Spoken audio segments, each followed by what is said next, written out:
Toronto house prices drop a second month in a row amid fears of another rate hike.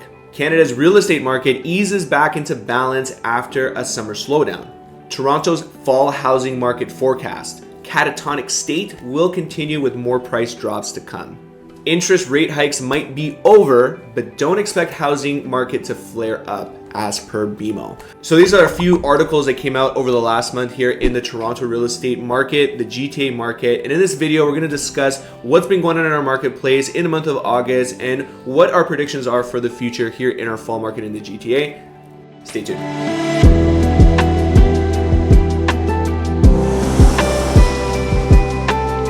Hey guys, this is Danilo from the King Realty Group. We've helped hundreds of people move in and out of the GTA marketplace. We're expert in GTA real estate. To start, we take a look at our GTA market in general. We take a look at what's been going on a month-to-month basis, on a year-over-year basis, and we also have a really nice graphic, a really nice chart to kind of give us an idea of how we got here based on previous months. Now let's get started with our dot graph. Let's put this up on the screen so you can see what I'm talking about.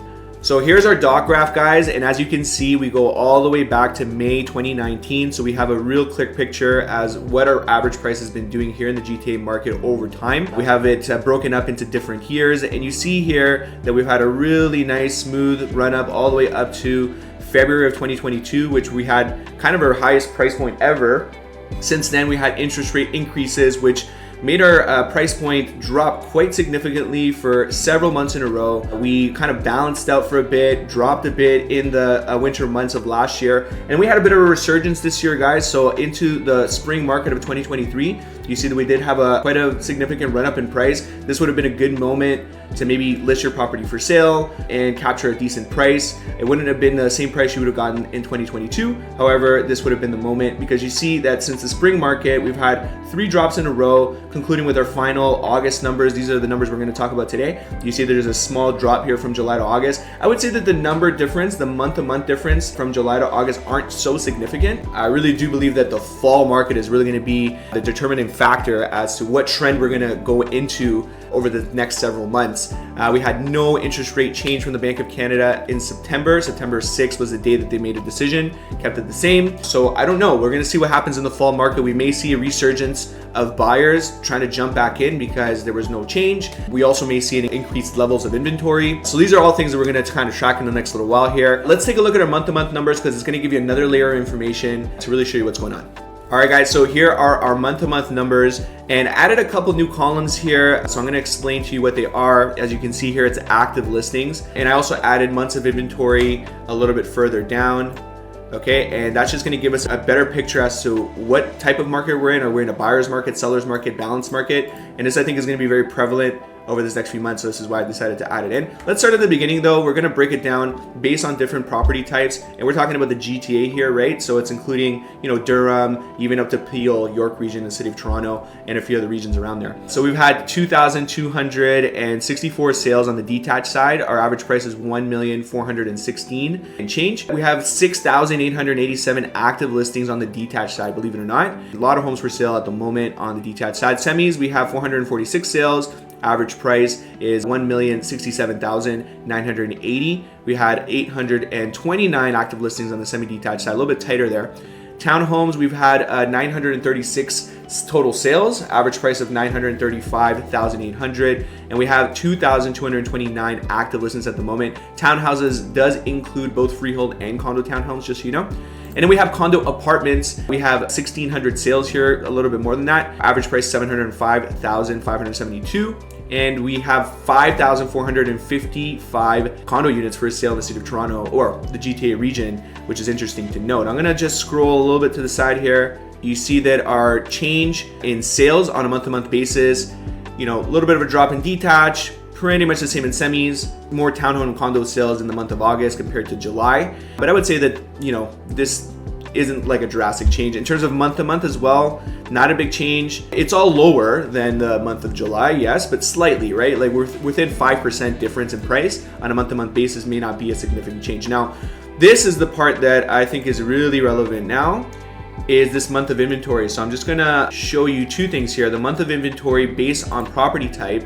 So you see here that detached homes, we have 3 months of inventory, and I'm going to refer to a little month of inventory guide. What does this mean? Why am I showing you these numbers? Well, if we have 1 to 3 months of inventory for a particular market or particular property type, then we're technically in a seller's market, okay? So we're just at the cusp of that seller's market here with detached homes. The next level up is balanced market from 4 to 6 months of inventory, meaning that properties are sitting on the market a little bit longer. Buyers have more options, and therefore it's a bit of a more balanced market. There's a mix of sellers and buyers. It's a bit more balanced, and there's maybe more one-on-one negotiations happening between buyer and seller, versus if you're in a seller's market, typically sellers are having more demand, so there might be multiple offers from the buyer side, okay? We're typically in a seller's market here in the GTA more often than not, to be honest. I've only seen a handful of like balanced markets. It's only like there's only windows of balanced markets, and I've really never seen the GTA market in a buyer's market, you know, over the last 10 years, believe it or not in the areas that we work in, which is mainly GTA or maybe an hour and a half around the GTA.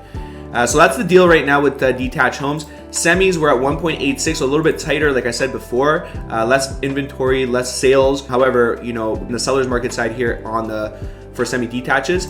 And for townhouses as well, we're inching up closer to 3 months of inventory, but still technically a seller's market. Condos though, guys, we're above 3 months of inventory. And I said here, we're kind of in that gray area of 3 to 4 months. We're kind of in between seller and balance. You can still achieve a great sale price here, but likely right now we're seeing an increased inventory of condos. So more options for buyers. And it's likely that it's going to take a little bit more time to sell a condo at the moment. And if you're a buyer of condos, you might have options, and maybe you can even find a deal. So this is kind of what's been going on, guys, for the month of August in comparison to July, and what's going on with our months of inventory as well at the moment. Every single month, we're going to track these numbers, and we're going to see the progression going forward. So there you go, guys. These are our month-to-month numbers, and it's very interesting to see that from July to August, we had a bit of a drop in average price. Okay, and we're also seeing that we're now moving into balanced markets for some of our property types. Very interesting to see this, and you know, we have to continue to track these numbers on a month-to-month basis to understand if we're in a sort of a trend or not. Really, we can go any direction here. It really comes down to what you guys do, right? The buyers, the sellers out there in our marketplace do. All right, guys, let's take a look at our year-over-year numbers real quick. Okay, so here are our year-over-year numbers. We see here that from the sales perspective, we had very similar amount of sales, 5,294 sales in the month of August this year, compared to 5,584 last year. Not much of a difference, but that's kind of what's going on there. Average price, very similar as well. We're actually just a little bit above last year, almost the same, guys. 1,082,496 is our average price this month. Last year, same month, we had 1,079,048. I think we're like 0.3% up from last year. Let's take a look. So exactly what I said here. So on the sales side, we've had about 5% difference in sales. We have way more listings though, okay? We have 16% more listings than last year. 16% more active listings than last year. Our price point is, like I said, 0.3% higher than last year. And we see here that our average days on the market, we're almost getting real close to what it was last year as well. I'm seeing months on the market, days on the market is increasing in the last few weeks, guys. So it's gonna take a little bit longer for homes to sell, or at least that's what's been going on as of late. But who knows, as we get into the month of September, things get a little bit more active. We get back into that fall market, things could change. Could see a resurgence in buyer activity. Just because there was no change in the interest rate, and sometimes those little changes or non-changes impact our buyer behavior. All right, guys, so we come to the part of the video where I'm going to give you some tips, whether you be a buyer, a seller, or an investor in this marketplace.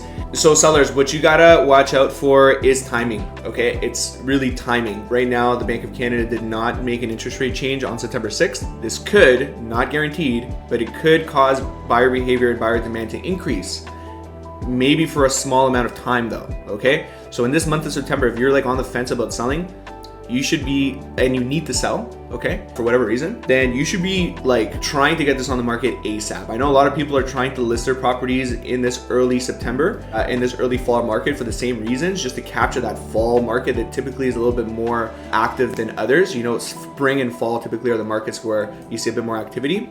I would be making my moves to put your listing for sale very soon. Don't just do it quickly for the sake of doing it quickly. You still have to do things properly. You still have to do proper marketing, maybe spend that bit of money to touch up paint in the property or fix up those little things that you've been putting aside, because you want to give the buyer less doubts. You want it to look really nice so that when they step in, they like your apartment or your house or townhouse much better than the ones in the area. You got to be really realistic about price point, differentiate yourself, and I hope that you sell before 30 days. If you need any help with that, guys, I mean, we're experts here when it comes to listing properties. I would say that that's what we do the best. And we have so many resources. Like the last 2 listings we put up, literally within 1 week, painted, renoed, staging, photos, video, listed. You need to be super quick. And if your guy's giving you 2-3 weeks or a month to prep your house in order to sell it, can't do that right now. All right. So if you need speed to list, get in touch with us, guys. For the buyers, opportunities out there, but you need the cash. Okay. The numbers don't look great when you put less than 20% down with these interest rates. Even at entry-level properties. But if you do have 20% or more down and you're okay with the monthly payments that could be quite high at the moment, but you're okay with it, these are opportunities for you. I see pricing relaxing, especially in the condo market, but in general, you're going to be running into hopefully less competition right now. You really see, depending on what, buyers do in the next couple weeks here. But overall though, you saw the headline that said the market is going to be in a catatonic state, which means that it's not going to react much. It's going to be kind of the same. And predictions are that over a longer period of time, maybe not just the fall market, but into the winter months, we could see prices actually coming down. So there might be more opportunities coming as the months pass by. Okay. However, having said that, every buyer is in a different situation. If you're looking for something specific and it exists today for sale in the marketplace, then go for it. If you're looking for a deal, just keep your eyes open because they exist today and maybe more will exist in the future. For my investors, you need cash, guys. So 20% or more, if you want to, I like to go in markets just outside of the GTA, try to find units or properties that can handle 1 or 2 units, main floor, basement. And now if the lot size is big enough, you can even get that 3rd garden suite later. Okay. Same thing goes with the city of Toronto. If you have a budget in the 900 to like 1.2 range, look for those semis or detached homes that are able to cut up into 3 units, let's say, and you can even get the 4th on the laneway or something. You need at least 3 units in the city of Toronto or in larger price points for the numbers to work. But man, like rental rates are high that those like 3-unit properties sometimes can generate over $6,000 a month in income. And the 2 units, you're at like $4 grand. Okay. So I'm seeing the numbers cover even with high interest rate expenses, sometimes even cash flow still. And I've already said this before, I'll say it again. It's going to be a double win. If you buy a property at a cheaper price, you're like breaking even right now, or maybe making $100. Later, when interest rates go down, you're going to have a lower price point, lower monthly expense. You're going to have more cash flow. And guess what? You bought a property at a cheaper price. Once that interest rate does drop, demand is going to increase and your price point is going to increase. So as an investor, you got to be sitting on cash and you got to have your eyes open over the next couple months, guys. Okay. I hope this is very informative and beneficial to you guys. Let me know in the comments below if you have anything that you would suggest or want me to review or talk about in these videos. Would happy to do it. Have a great day, guys. And again from King Realty, and we'll talk to you soon. Take care.